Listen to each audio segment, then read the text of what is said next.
अपघातात बारामती इथं अजित पवारांचा काल मृत्यू झाला आणि त्यानंतर संपूर्ण राज्य दुःखात बुडालं।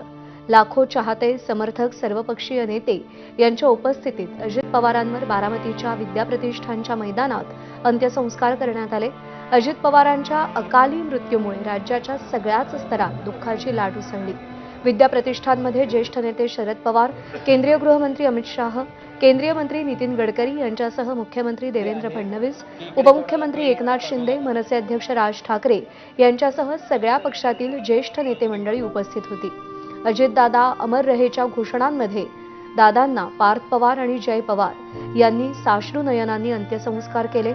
दादांच्या जाण्यामुळे राज्याच्या राजकारणात मोठी पोकळी निर्माण झाल्याचं दिसतं।